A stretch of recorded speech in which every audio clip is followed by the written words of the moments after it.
அபூர்வா தலையில் இடியா இல்லை அவங்க பிளான் சக்ஸஸா? மீராவும் சாரதாவும் பரிகாரம் பண்ணிகிட்டு இருக்காங்க. கோவில் படியில் ஏறிட்டு இருக்கும்போது ஒரு பாம்பு வருது.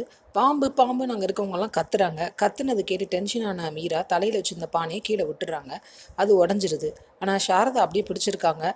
டக்குன்னு யோசிச்ச பூமி நேராக பாம்பை நோக்கி போகிறாங்க. போய் அவங்க உயிரை பணைய வச்சு அதை திசை திருப்பி விட்டுறாங்க. அப்புறம் சாரதா சக்ஸஸ்ஃபுல்லாக மேலே ஏறி வந்துடுறாங்க. சாமி கிட்ட நெய்வேத்தியத்தை படைச்சிட்டு பாலாபிஷேகம் பண்ணணும்னு சொல்கிறாரு புரோகிதர். சாரதா உடனே மீராவை பண்ண சொல்கிறாங்க. மீரா சொல்கிறாங்க, இல்லை நீங்களே இதை கம்ப்ளீட் பண்ணிடுங்க அப்படின்னு. ரெண்டு பேரும் மனமுருகி சாமிக்கிட்ட வேண்டிக்கிறாங்க. சாரதா பாலாபிஷேகம் பண்ணுறாங்க. இந்த பக்கம் கேபி கரெக்டாக கண்ணு முழிச்சிடுறாரு. மீரா உடனே சாரதாவையும் சேர்த்து கூப்பிட்டுட்டு ஹாஸ்பிட்டலுக்கு போயிடுறாங்க. பிரசாதத்தை எடுத்துகிட்டு வராங்க சாரதா. சாரதாவை பார்த்த உடனே சரத்சந்திரா டென்ஷன் ஆகி உள்ளே வராது, அங்கேயே நில்லு அப்படின்னு கத்துறாரு.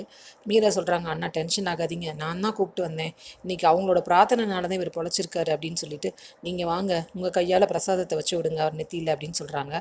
கிருஷ்ணாவுக்கு சாரதாவை பார்த்தது தான் அப்படியே உண்மையிலேயே உயிர் வந்துடுச்சு. ஐயோ, இது அபூர்வாக பெரிய ஷாக்காக இருக்குமே. இந்த பக்கம் ககன்கிட்ட போய் உங்கள் அப்பா பொழைச்சிட்டாருன்னு பூமி சொல்ல அவர் முறைக்கிறாரு. அப்புறமா டக்குன்னு மாற்றி, இல்லை எங்கள் மாமா பொழைச்சிக்கிட்டாரு அப்படின்னு சொல்கிறாங்க. அவர் சொல்கிறாரு, சொத்துக்காக மனைவி மக்கள் எல்லாம் விட்டுட்டு போனவன நான் மதிக்கணும்ன்ட்டு கிடையாது, அப்பான்னு ஏற்றுக்கணுன்ட்டு கிடையாது அப்படிங்கிறாரு. பூமிக்கு என்ன சொல்கிறதுனே தெரியல. உண்மையும் சொல்ல முடியாமல் அப்படியே நிற்கிறாங்க.